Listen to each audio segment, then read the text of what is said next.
Mais um dia, mais uma reflexão de caminhar na graça. Bem-vindos a mais esta reflexão. Certas coisas que a gente precisa entender e que muitas vezes nos deixamos ser dominados pela nossa religiosidade. Não é uma questão só de criticar os outros, mas devemos criticar a nós mesmos, pois muitas vezes colocamos as nossas regras, as nossas condições acima das pessoas. E precisamos entender que a vida precede toda a religiosidade, toda a nossa religiosidade. É mais importante alcançar as pessoas e levá-las ao conhecimento de Deus, da sua salvação, de sua vontade, do que preocuparmos com regras que muitas vezes são limitações que nós nos impomos e impomos às pessoas à nossa volta. Diz lá em Marcos, no capítulo 2, versículo 15 até o 17. Achando-se Jesus à mesa na casa de Levi, estavam junto com ele e com seus discípulos muitos publicanos e pecadores, porque estes eram muitos e também o seguiam. Os escribas dos fariseus, vendo Jesus comer em companhia dos pecadores e publicanos, perguntavam aos discípulos deles: por que ele come e bebe com os publicanos e pecadores? Tendo ouvido isto, Jesus lhes respondeu: os sãos não precisam de médico, e sim os doentes. Eu não vim chamar os justos, e sim os pecadores. Então Jesus não estava preocupado com a situação quando a gente fala simplesmente de aparência, de regra, de sentar com os pecadores, de comer com eles.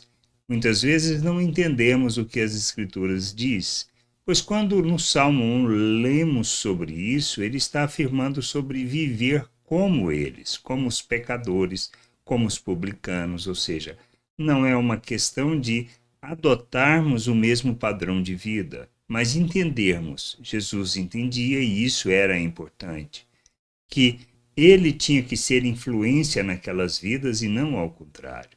Que Jesus estava preocupado era com a salvação deles e não que a aparência poderia traduzir. O intuito dele era levar a luz, ser luz no meio daquelas pessoas, levando a salvação de Deus. Não com as regras, não com a aparência.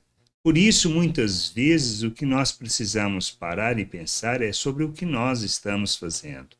A vida tem tido precedência sobre o aspecto das nossas regras, da maneira como nós vivemos?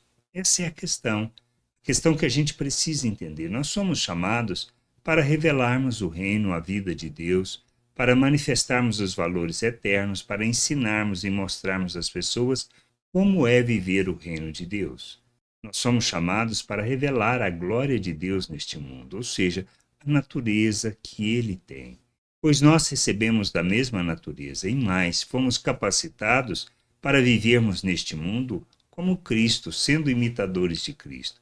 Recebemos tudo o que precisamos para vivermos de uma maneira que traduza a vontade de Deus. Nós precisamos compreender isso. Nosso chamado é para sermos luz, para andarmos no meio daqueles que estão perdidos e sem a salvação de Deus e que precisam conhecer a Deus.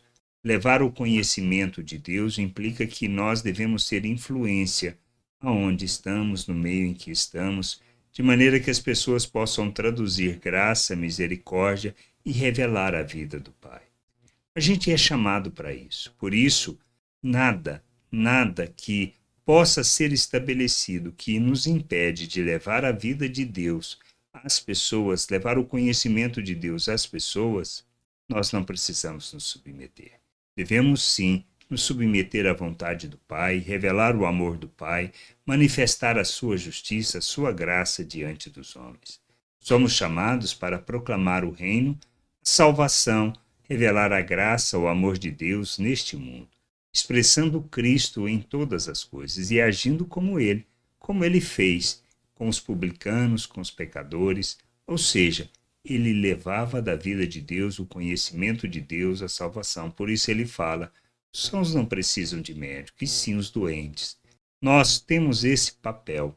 Não se trata de levarmos a salvação de Deus para quem se acha bom, mas de levarmos esta salvação, a vida de Deus, o conhecimento de Deus, àqueles que têm noção que são pecadores e que precisam conhecer a Deus, conhecer da sua vida e da sua salvação. Que a gente entenda que não se trata de uma religião, mas de uma maneira de viver que traduz os valores do reino de Deus, que traduz a salvação de Deus, que revela as suas virtudes, que manifesta a graça, a misericórdia e o seu amor a todas as pessoas.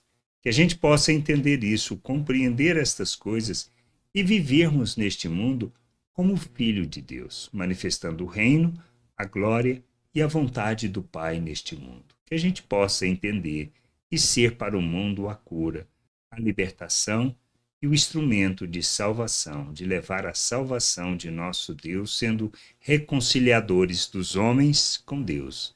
Graça e paz sobre a tua vida. Amém. Você acabou de ouvir uma reflexão de caminhar na graça. Se você gostou, curta, compartilhe, leve esta mensagem a outras pessoas, para que elas também possam compreender e entender a vontade de Deus. E leia as Escrituras, pois ela é a base, o fundamento para você julgar tudo o que você tem lido e aprendido acerca da vontade de Deus.